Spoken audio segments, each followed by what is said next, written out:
Ézéchiel, chapitre 7. La parole de l'Éternel m'a été adressée. Sois attentif, fils de l'homme. Voici ce que dit le Seigneur, l'Éternel, au sujet du territoire d'Israël. C'est la faim. La faim vient sur les quatre extrémités du pays. Maintenant la faim vient sur toi. J'enverrai ma colère contre toi, je te jugerai conformément à ta conduite, je ferai retomber toutes tes pratiques abominables sur toi.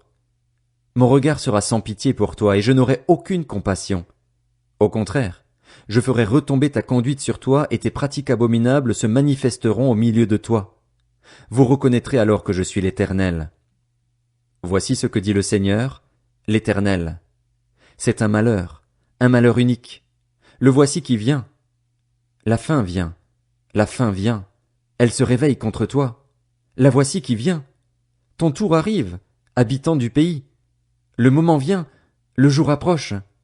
C'est la panique, il n'y a plus de cris de joie dans les montagnes.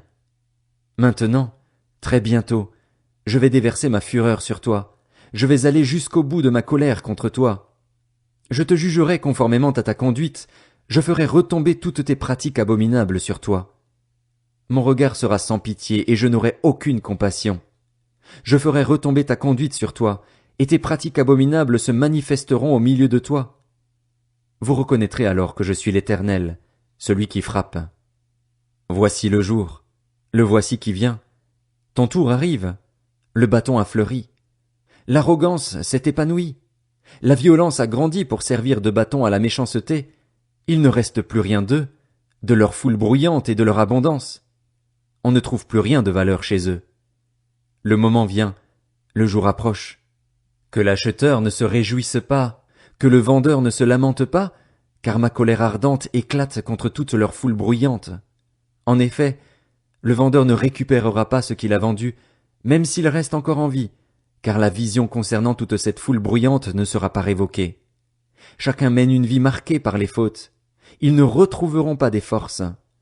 On sonne de la trompette, tout est prêt, mais personne n'ira au combat, car ma colère ardente éclate contre toute leur foule bruyante. L'épée est à l'extérieur, la peste et la famine à l'intérieur. Celui qui est au champ mourra par l'épée, et celui qui est dans la ville sera dévoré par la famine et par la peste. Leurs rescapés s'échapperont et se retrouveront, sur les montagnes, pareils aux colombes des vallées. Ils seront tous en train de gémir, chacun sur sa faute. Tous baisseront les bras, tous auront les genoux qui flanchent. Ils se couvriront de sacs et un tremblement s'emparera d'eux. La honte se lira sur tous les visages, et toutes les têtes seront rasées.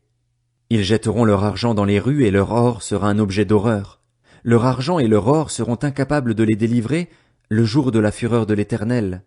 Ils ne pourront plus les rassasier ni remplir leurs intestins, car c'est ce qui les pousse à la faute. Ils ont fait de la beauté de leurs bijoux un sujet de fierté et ils les ont utilisés pour fabriquer leurs abominables statues, leurs monstruosités. Voilà pourquoi j'en fais pour eux un objet d'horreur. Je les donnerai en pillage à des étrangers, et comme butin aux méchants de la terre, afin qu'ils les profanent. Je me détournerai d'eux, et l'on profanera mon lieu secret. Des hommes violents y pénétreront et le profaneront. Prépare les chaînes, car le pays est rempli de meurtres, et la ville de violence. Je ferai venir les plus méchantes des nations, et elles prendront possession de leurs maisons. Je mettrai fin à l'orgueil des puissants, et leurs sanctuaires seront profanés. L'angoisse vient. Ils chercheront la paix, mais ils ne la trouveront pas. Il arrivera malheur sur malheur. Une rumeur succédera à une autre rumeur.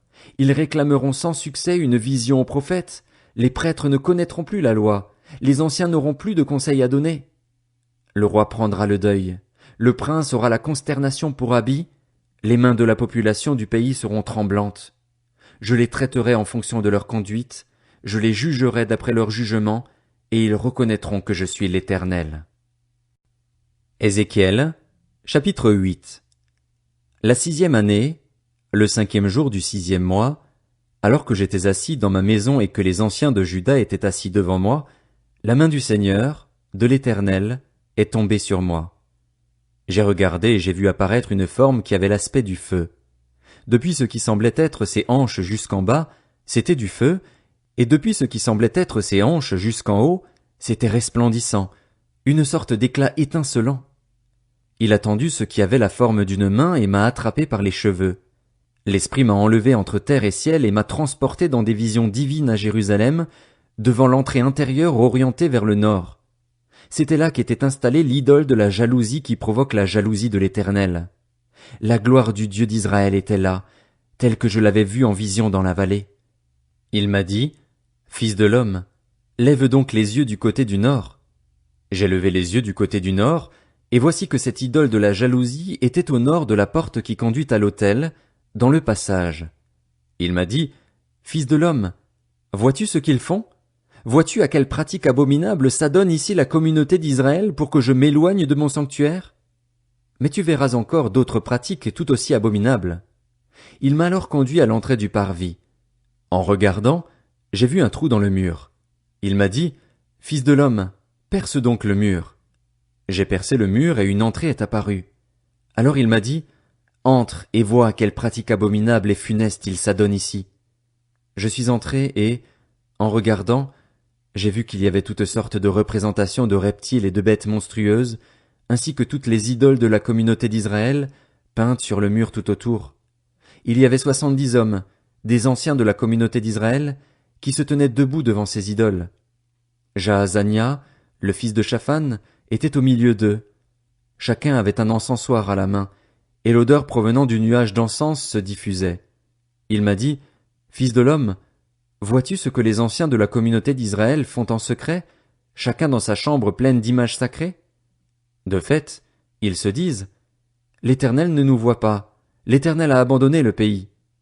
Il m'a dit, tu verras encore d'autres pratiques tout aussi abominables auxquelles ils s'adonnent. Puis il m'a conduit devant l'entrée du temple de l'Éternel, du côté nord. Il y avait là des femmes assises, en train de pleurer Tammuz. Il m'a dit, as-tu vu, fils de l'homme? Tu verras encore d'autres pratiques abominables plus grandes que celles-là. Puis il m'a conduit dans le parvis intérieur de la maison de l'Éternel. Et voici qu'à l'entrée du temple de l'Éternel, entre le portique et l'autel, il y avait environ 25 hommes qui tournaient le dos au temple de l'Éternel et regardaient vers l'est. Ils se prosternaient en direction de l'est, devant le soleil. Il m'a dit, as-tu vu, fils de l'homme? N'est-ce pas suffisant pour la communauté de Juda de s'adonner aux pratiques abominables auxquelles elle s'est livrée ici? Faut-il encore qu'ils remplissent le pays de violence et ne cessent pas de m'irriter? Les voici qui approchent le rameau de leur nez. Moi aussi, j'agirai avec fureur. Mon regard sera sans pitié et je n'aurai aucune compassion. Quand ils crieront à pleine voix vers moi, je ne les écouterai pas. Ézéchiel, chapitre 9. Puis je l'ai entendu crier d'une voix forte. Approchez-vous, vous qui devez intervenir contre la ville. Que chacun ait son arme de destruction à la main. 6 hommes sont arrivés par l'entrée supérieure, du côté nord. Chacun avait son arme meurtrière à la main. Il y avait au milieu d'eux un homme habillé de lin, qui portait du matériel de scribe à la ceinture. Ils sont venus se placer près de l'autel de bronze. Alors la gloire du Dieu d'Israël s'est élevée au-dessus du chérubin sur lequel elle était et s'est dirigée vers le seuil du temple. Puis l'Éternel a appelé l'homme habillé de lin, celui qui portait du matériel de scribe à la ceinture, et lui a dit, « Passe au milieu de la ville, au milieu de Jérusalem, et fais une marque sur le front des hommes qui gémissent et se lamentent à cause de toutes les horreurs qui s'y commettent. » Ensuite, je l'ai entendu dire aux autres, « Passez après lui dans la ville et frappez, que votre regard soit sans pitié, n'ayez aucune compassion. Tuez les vieillards, les jeunes hommes et les jeunes filles, les enfants et les femmes jusqu'à l'extermination, mais n'approchez pas de tous ceux qui ont la marque sur eux. Commencez par mon sanctuaire. » Ils ont donc commencé par les anciens qui étaient devant le temple. Il leur a dit, « Rendez le temple impur et remplissez de victimes les 2 parvis attenants. Sortez !» Alors ils sont sortis et se sont mis à frapper dans la ville. Pendant qu'ils frappaient, j'étais resté là. Je suis tombé le visage contre terre et je me suis écrié, « Ah, Seigneur éternel, vas-tu détruire tout ce qui reste d'Israël en déversant ta fureur sur Jérusalem? » Il m'a répondu, « La faute de la communauté d'Israël et de Juda est immensément grande. Le pays est rempli de meurtres, la ville est pleine de perversions, car ils disent, « L'Éternel a abandonné le pays, l'Éternel ne voit rien. » Moi aussi, j'aurai un regard dépourvu de pitié, je n'aurai aucune compassion. Je ferai retomber leur conduite sur leur tête. Puis l'homme en habit de lin, celui qui portait du matériel de scribe à la ceinture, a fait son rapport en disant, j'ai fait tout ce que tu m'as ordonné. Ézéchiel, chapitre 10. J'ai regardé et j'ai vu, sur la voûte céleste qui était au-dessus de la tête des chérubins, comme une pierre de saphir dont l'aspect ressemblait à un trône. C'était ce qui se voyait au-dessus d'eux. L'Éternel a dit à l'homme habillé de lin, « Va à l'intérieur du tourbillon, sous les chérubins. Remplis tes mains de charbons ardents que tu prendras entre les chérubins et disperse-les sur la ville. » Il y est allé sous mes yeux. Les chérubins se tenaient sur la droite du temple quand l'homme y est entré, et la nuée remplissait le parvis intérieur. La gloire de l'Éternel s'est élevée au-dessus du chérubin et s'est dirigée vers le seuil du temple. Alors le temple a été rempli de nuées et le parvis a été illuminé par la gloire de l'Éternel. On a entendu le bruit des ailes des chérubins jusqu'au parvis extérieur. Il était pareil à la voix du Dieu Tout-Puissant lorsqu'il parle. Lorsque l'homme habillé de lin a reçu cet ordre, « Prends du feu à l'intérieur du tourbillon, entre les chérubins », il est allé se placer près d'une roue. Alors un chérubin a tendu la main entre les autres chérubins pour atteindre le feu situé entre les chérubins. Il en a retiré des braises et les a mises dans les mains de l'homme habillé de lin. Celui-ci les a prises, puis il est sorti. On voyait aux chérubins, sous leurs ailes, une forme de main humaine. J'ai regardé et j'ai vu 4 roues près des chérubins, une près de chaque chérubin. Les roues avaient, dans leur aspect, un éclat pareil à celui d'une pierre de chrysolite. Toutes les 4 avaient le même aspect. Chacune paraissait être au milieu d'une autre roue. Dans leur déplacement, elles pouvaient suivre les 4 directions prises par les chérubins, et elles se déplaçaient sans dévier. Elles allaient du côté où se tournait la tête, sans dévier dans leur déplacement.